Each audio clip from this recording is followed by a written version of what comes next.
नमस्कार and welcome to amazing farming tech with Rahul. किसान भाइयों, आज हम बात करेंगे समर प्रूनिंग के बारे में।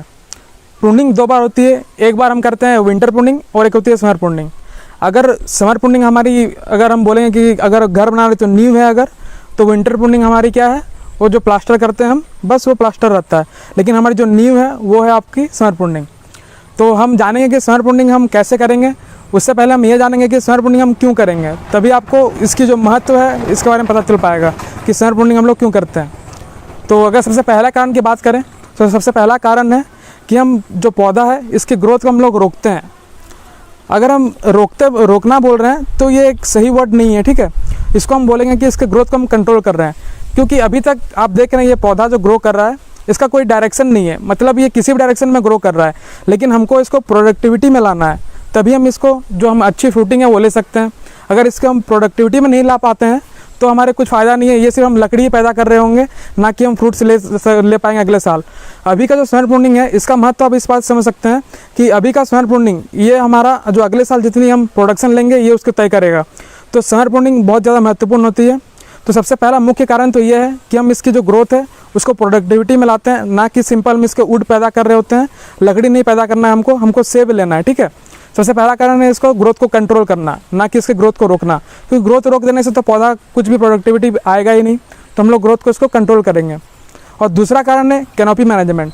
हम लोग समर प्रूनिंग के द्वारा एक ऐसा कैनोपी मैनेज करेंगे जिससे कि हमारी जो फ्रूट है, जब हमारे पौधे में फ्रूट्स लगेंगे तो इसमें जो धूप है वो सभी डायरेक्शन में लगेगा, तभी जाके इसमें एक अच्छी जो फ्रूट की क्वालिटी है वो इम्प्रूव होगी। साथ ही जो कलरेशन है वो हर तरफ एक समान रहेगी, ना कि सिर्फ एक साइड रेड कलर आएगा और एक साइड ग्रीन रहेगा, ऐसा नहीं होगा। तो हम ऐसा करेंगे कि इसका कैनोपी को इस तरह से मैनेज करेंगे समर प्रूनिंग द्वारा कि हमारी जो धूप है वो हर तरफ आके गिरे इस पर, जिससे कि हमारी जो रेड कलर है इस सेब में वो पूरी तरह से उसमें हर तरफ से एक समान रहे, यूनिफॉर्म रहे उसमें सेब में कलर में। और तीसरा सबसे हमारा महत्वपूर्ण काम है, देखिए हमारा जो अल्टीमेट गोल है वो क्या है, हमें प्रोडक्शन लेना है। तो प्रोडक्शन लेने के लिए हमें क्या चाहिए, हमें चाहिए फ्रूट बर्ड्स। जितने ज़्यादा फ्रूट बर्ड्स इसमें होंगे उतने ही अधिक हमारी संभावना बढ़ जाएगी कि हमें उतने ज़्यादा फ्रूट्स मिल पाएंगे अगले साल।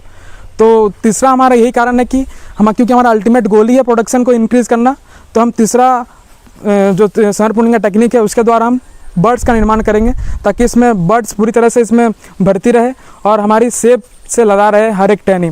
हम कोई भी फालतू का कोई भी ब्रांच नहीं रखेंगे, बस हमें जितना प्रोडक्टिविटी मिलेगा जिस टहनियों से, बस उन्हीं टहनियों को रखना है और उसी को ट्रेन करना है, ठीक है। तो ये था समर प्रूनिंग करने का मुख्य कारण। तो आइए अब जानते हैं कि समर प्रूनिंग हम कैसे करते हैं। समर प्रूनिंग करने के लिए सबसे पहले हम जो स्टार्ट करने वाले हैं, सबसे पहला तरीका होगा 3 बड प्रूनिंग। तो आइए देखते हैं 3 बड प्रूनिंग क्या होता है। पर उससे पहले हम आपको बताएंगे कि आपको जो वाटर सोर्स होता है उसको कैसे कंट्रोल करना है। कि समर प्रूनिंग में सबसे जो पहला हमारा जो काम रहता है वो ये रहता है कि हम जो वाटर सोर्स है उसको कंट्रोल करते हैं। अब वाटर सोर्स को पहचानना कैसे है वो मैं आपको पहले सिखाता हूँ। यहाँ पे कैमरा लाइए, जूम कीजिए थोड़ा सा, देखिए दोस्तों इस ब्रांच को जूम कीजिए। देखिए अगर इस ब्रांच की बात करें तो ये वाटर सूट नहीं है। वाटर सूट का पहचानने का सबसे जो मुख्य अच्छा तरीका है वो ये है कि अगर ये ब्रांच है तो इसमें ये परपेंडिकुलर रहेगा, इस तरीके से रहेगा और ये विग्रस ग्रोथ में जाएगा। जैसे आप देख रहे हैं कि इसका डायरेक्शन कुछ इस तरह से है, तो ये वाटर सूट नहीं है। लेकिन इसको हम लोग क्या करेंगे, वाटर सूट से तो हम लोग को इसमें स्पर्श तैयार करने हैं ना, फ्रूटिंग स्पर्श हमें लेने हैं। तो इसको हम लोग कट करेंगे, यहाँ पे 3I में कट करना है। जैसे देखिए 1 2 3, और हमें ऐसा कट करना है जिससे कि हमारी वीक ब्रांच है वो निकले, क्योंकि जितनी भी कमज़ोर टहनियाँ हैं वो हमें सेब देके जाएगी और जितनी भी मजबूत टहनियाँ रहेंगी वो हमें सेब नहीं देती हैं। तो हमें देखिए यहाँ पे 1 2 3 बड में हम लोग प्रून करेंगे, जैसे कि हम लोग यहाँ पे कर दिए।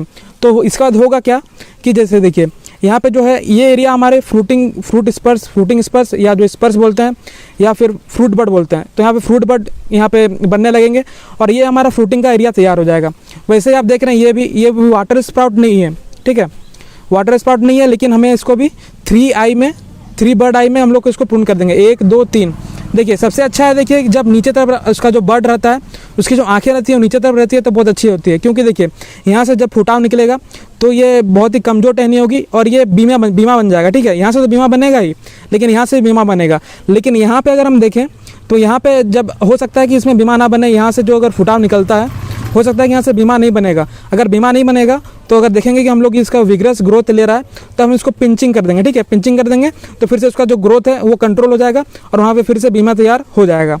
तो इसको भी हम लोग 3 बर्ड में जो 3 आई में इसको प्रून करेंगे, 1 2 3। तो देखिए यहाँ पे कुछ इस प्रकार से हमने यहाँ पे प्रून कर दिया है, उसी प्रकार से हमें इसको प्रून करना है 1 2 3। देखिए तो ये जो हम तैयार कर रहे हैं, ये हम तैयार कर रहे हैं फ्रूटिंग बर्ड का निर्माण कर रहे हैं यहाँ पे, ठीक है।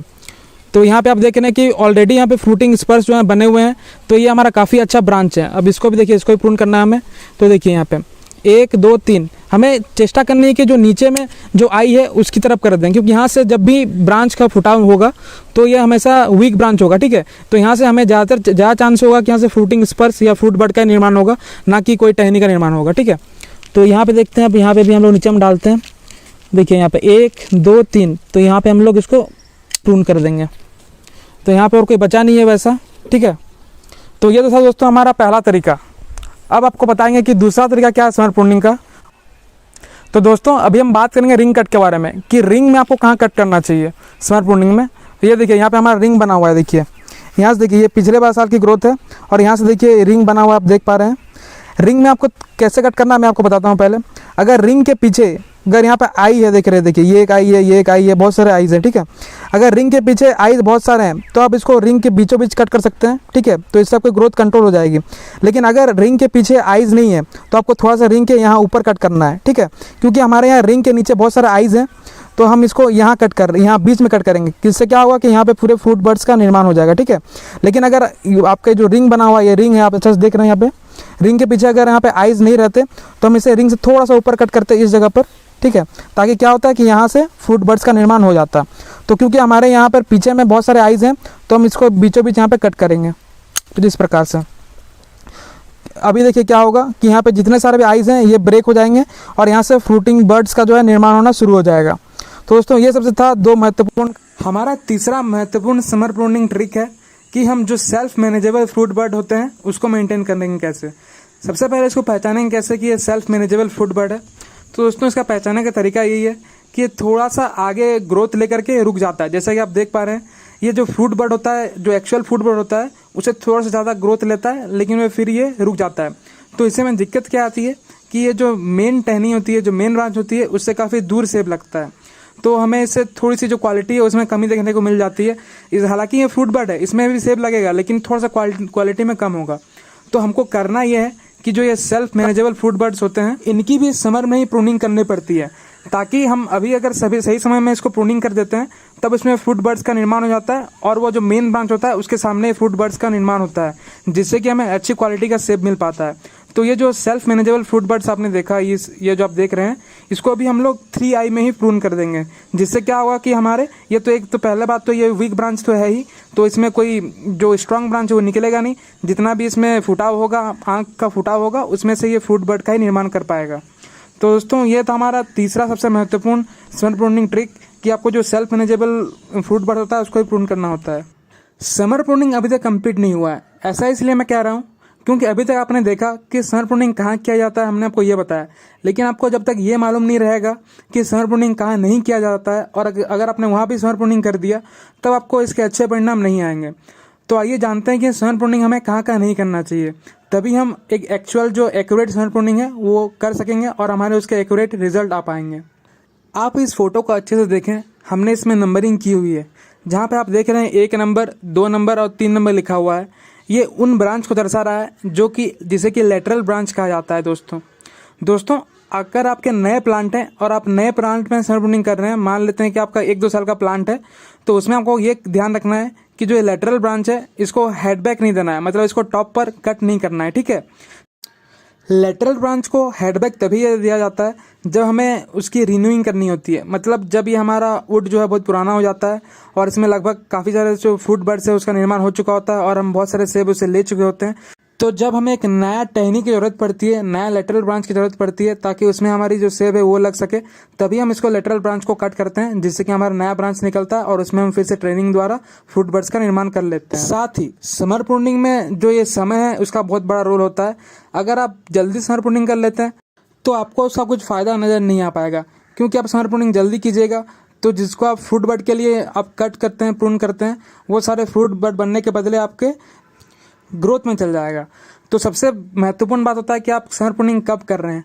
जुलाई और अगस्त का महीना को समर प्रूनिंग के लिए अच्छा माना गया है। समर प्रूनिंग में आपको एक बात का और ध्यान रखना है कि जो दो लेटरल ब्रांच होते हैं उन दोनों के बीच में कम से कम 30 सेंटीमीटर का ही गैप होना चाहिए। अगर उससे कम गैप हो जाता है तब आप उस ब्रांच को हटा देना है। जैसा कि आपको स्टार द्वारा दर्शाया गया है, आपको स्टब कट देना होता है, ठीक है। स्टब कट में आप एक आई को छोड़ करके, जो कि नीचे तरफ आई का डायरेक्शन होगा, उस आई को रख करके आप कट कर देते हैं ताकि वहाँ से जो फ्रूटिंग स्पर से उसका निर्माण हो सके। और आपको इस बात का ध्यान अवश्य रखना है कि दो लेटरल ब्रांच के बीच में 30 सेंटीमीटर कम से कम गैप होना चाहिए, ठीक है। यही समय होता है जब आप देखते हैं कि जो आपका पौधा है, आपको ज़मीन से 45 सेंटीमीटर तक कोई भी टहनी नहीं रखना होता है। अगर ज़मीन से 45 सेंटीमीटर तक कोई भी टहनी आता है तब उसको अभी ही आप समर प्रूनिंग के द्वारा इसको कट करके हटा देंगे, ठीक है। 45 सेंटीमीटर मापने के लिए आपको कोई स्केल लेने की ज़रूरत नहीं है।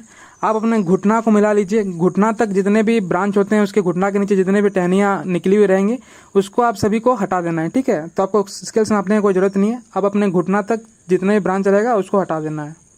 अगले वीडियो में हम आपको कैनोपी मैनेजमेंट के बारे में जानकारी देंगे। तो अगर हमारे चैनल पर नए हैं तो चैनल को अवश्य सब्सक्राइब करके रखें ताकि आपको अगले आने वाली वीडियोस में आपको सारी जानकारी मिल सके। तो दोस्तों, ये था समर प्रूनिंग। आपको पता चल चुका होगा कि कैसे समर प्रूनिंग किया जाता है और समर प्रूनिंग कितना ज़रूरी है, ठीक है। अब हम इसका आगे की वीडियो में बात करेंगे किस प्रकार से हम बेंडिंग का प्रयोग करके फ्रूट बर्ड्स का निर्माण करते हैं। 3 मेथड होते हैं किस प्रकार से हम अपने कैनोपी को मैनेजमेंट करेंगे, ठीक है। तो समर प्रूनिंग के द्वारा इस प्रकार से हम कैनोपी को मैनेजमेंट करते हैं। बाकी कैनोपी का अच्छे मैनेजमेंट के लिए हम बेंडिंग का प्रयोग करते हैं। तो बेंडिंग के बारे में आपको अगले वीडियो में अपडेट देंगे। तो अगर आप हमारे चैनल पर नए हैं तो चैनल को सब्सक्राइब अवश्य करें ताकि हमारे जब भी वीडियोज़ आएंगे इसके बाद बेंडिंग के ऊपर तो उसके लिए आपको नोटिफिकेशन आ जाएगा आपके पास। तो आप सब्सक्राइब नहीं किए तो सब्सक्राइब अवश्य करें और इस वीडियो को लाइक कर दें। तो दोस्तों, आज के लिए इतना ही। जय जवान, जय किसान, जय हिंद। हमारे जो किसान भाई होते हैं वो पहली बार समर प्रूनिंग करने में काफ़ी उनको डर लग रहा होगा। तो इसमें डरने की कोई आवश्यकता नहीं है। आप शुरुआत में 1-2 पौधों में समर प्रूनिंग करके देखें, फिर आपका धीरे धीरे जैसे जैसे एक्सपीरियंस बढ़ता जाएगा तो आप फिर धीरे धीरे ज़्यादा पौधे के ऊपर समर प्रूनिंग का टेक्निक्स को अप्लाई कर सकते हैं। और साथ ही आप किसी को भी ब्लाइंडली फॉलो ना करें, आप अपने पौधे पर खुद ट्रायल करें। इससे आपको और भी अच्छे रिजल्ट आपको मिल पाएंगे। धन्यवाद।